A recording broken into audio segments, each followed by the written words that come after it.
Now, for those of you who know something about geography, I'm going to tell you about a country that I know well and love. And let's see if you can guess which country it is as I go along. And that's not going to be that easy because I know and love every country in this region. This country is naturally rich in silver, zinc, gold and copper in the south and petrol and gas in the north. It has uranium, lead, sulphur, coal, salt and precious jewels, but it's not Australia. And I can tell you it grows some of the most delicious fruit you could ever dream of tasting. Grapes, pomegranates, apricots, melons. But it's not France or Brazil or Argentina. One more food. It has fantastic pulao rice, and no meal would be complete without naan. But it's not India. And it has the wildest national game that you've ever heard of. It involves riding horses and throwing around a dead goat. And if you haven't got it yet, it's one of the toughest places in the world for the last 40 years to be a woman or a child. It's Afghanistan. And that's what we're going to be talking about today. After almost 40 years of continuous war, local capacity and infrastructure are low and insecurity is high. I guess probably 80% of Afghans have known nothing in their life except conflict. Health and education systems are very limited, and in remote rural communities they're non-existent. In my experience of 25 years of working in Afghanistan, I know it is a beautiful country with mostly generous people, but it's also a hugely challenging place to live, and it's a hugely challenging place for World Vision and organisations like ours to make a difference. To paint the picture a little bit more clearly, just consider that during the time I've been working there, almost half of the deaths of women aged between 15 and 49 are as a result of pregnancy and childbirth. An Afghan woman faces a 1 in 11 lifetime chances of dying during pregnancy or childbirth. That's one of the highest rates in the world. And one of the most common causes of death is postpartum bleeding. Without the right training, the traditional midwives in the villages don't know anything that they can do to stop that bleeding except for making the young mother comfortable while she bleeds to death. It's devastating. And up until recently, 1 in every 4 children born did not survive to see their 5th birthday. And there's lots of reasons for that. Vaccinating against illnesses isn't common. Only 18% of children between 12 and 23 months are fully vaccinated. And before the age of 1, 25% of all children have no vaccinations at all. Diarrhoea, which can kill or leave a child severely malnourished, is present in 23% of children. And only slightly over half of those are treated with oral rehydration salts or fluids. Another killer in kids is pneumonia. And in Afghanistan, 19% of the child population is in the grip of pneumonia. Nearly a third of those with the disease don't get any proper care, and a third don't receive antibiotic treatments. These 2 illnesses are major causes of death for children in Afghanistan. I know it's hard to listen to these stories, but sorry, there's more. Almost every second child under 5 is malnourished, which makes them vulnerable to more serious illnesses. These issues, together with low rates of literacy amongst women and girls, between 5 to 10%, high levels of domestic violence, abuse, psychological problems such as depression, anxiety, post-traumatic stress syndrome, are all predicting factors and determinants for poor maternal and child health outcomes. A perfect storm, you'd agree. Now, World Vision has been working in Afghanistan since 2002, and the health situation where we work in the western part of the country, in the provinces of Herat, Ghor and Badghis, is appreciably worse than other parts of the country. So health has been a major focus for our work alongside education and livelihood programs. For the vast majority of people, there was no access to an effective healthcare system at all. Our programs targeted the most vulnerable population groups: women of reproductive age, pregnant and lactating women, children, youth, street children, people living with HIV and AIDS, and people living in geographically remote locations where they have no access to basic services. With assistance from government and private donors in the US, the UK and Australia, and in partnership with other organisations, we've implemented a number of major maternal and newborn health initiatives. In the context of a fragile state like Afghanistan, it's meant that we had to focus on the fundamentals: training of midwives and healthcare professionals, and reaching as many women and men as possible to provide them with the basic knowledge they need to give them and their children a better chance to survive and prosper. Programs focused on antenatal care, birth and postnatal care, immunisation, growth monitoring, disease and infection prevention and treatment, and infant and young child feeding promotion. Other critical areas included sanitation, diagnosing common problems, vaccination, and information on the importance of breastfeeding. We helped strengthen communities and gave them the knowledge to improve their capacity to meet their needs against the time when World Vision would no longer be present. Now, don't forget, all this programming was taking place against the backdrop of a fragile state and ongoing conflict. There were times when no utilities were working, when the political climate was very hostile to what we were trying to do, and where overall in the country, the money on offer was nowhere near enough to meet the need.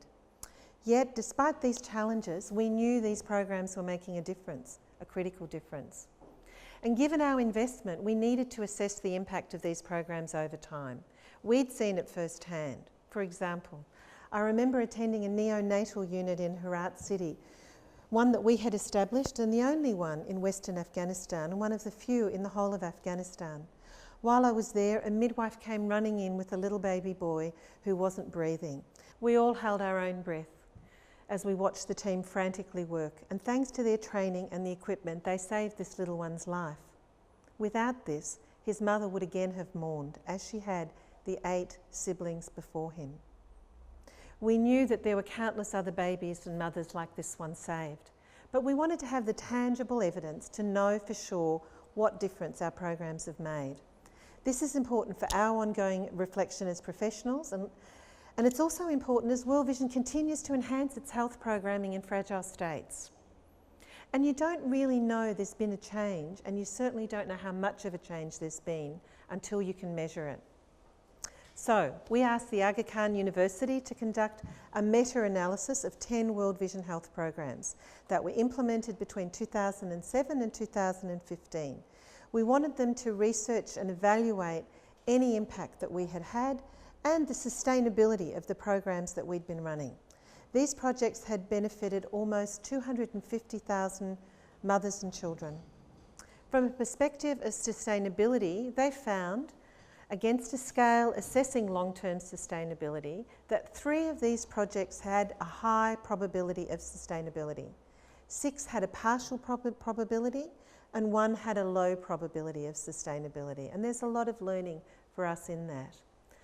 Although the quality of evidence-building processes did not always meet our initial high standards, given the difficult and complex implementation setting, the evidence shows that women's maternal and child health and nutrition programs led to improvements such as contraceptive use increased by 322%, antenatal care by 36%, skilled birth attendance by 37%, early initiation of breastfeeding by 37 to 59%, and a 50% increase in tetanus toxoid vaccinations. That evidence, we know, is critical to improving maternal and child health outcomes, but we wanted even more evidence. So we worked with a consultant to give us an extra metric, to tell us how many lives may have been saved by our work.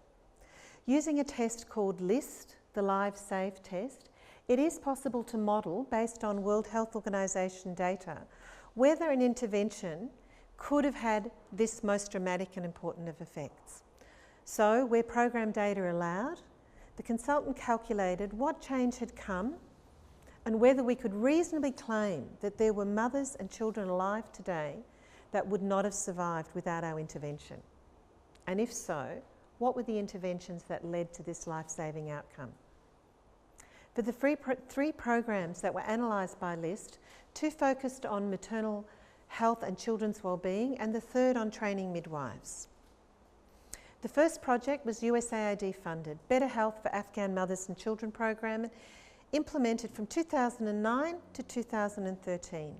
The estimated impact of this work was a 16% drop in infant mortality over 4 years in which it ran. 16%. There was also an estimated 24.4% drop in neonatal mortality, but only a very small drop of less than a percentage point in maternal mortality. The main interventions responsible for this outcome were oral antibiotics for pneumonia, as well as measles vaccine, tetanus vaccination, and vitamin A supplementation. The second program we looked at was DFID funded, the Integrated Maternal Health and Child Protection Program from 2011 to 2014. It saw corresponding drops of 19% in mortality rates for children under 5 and 14% for neonatals. And again, just over a 1 percentage point for maternal mortality, so very small on that element. The third program focused specifically on maternal mortality through the training of midwives. That program, the Community Midwifery Education Program, which was a collection of 3 projects funded by USAID, Johns Hopkins and other private US donors, decreased mortality rates by 13% for infants, 17.5% for newborns, and nearly 7% for maternal mortality. These programs saved a total of 6,550 lives between 2010 and 2015. And out of these lives, 5,946 were children's lives, almost 6,000 babies' lives saved, and just over 600 mothers' lives saved. The interventions responsible were clean birth practices, labour and delivery room management during childbirth, and tetanus vaccination during pregnancy. People ask me all the time whether humanitarian and development works makes a real difference. Clearly, we have the answer. In Afghanistan, World Vision has shown that despite working in very challenging conditions, sustainable change is possible. We know that the strategies used through these programs, strategies focused on maternal and child health and nutrition, strategies as simple as antibiotics, encouraging breastfeeding, and having skilled birth attendants present at birth, save lives. This evidence drives us in World Vision to continuous efforts to improve the lives of mothers and children in fragile states like Afghanistan. And we know that this work is critical, not just in saving lives, but in securing the future for communities and nations. Healthy mothers and babies, focusing on the first 1,000 days, provide the foundation for all future development, reducing birth rates, achieving better educational outcomes, and raising creative and contributing adults. But that's a story for another evidence-based presentation.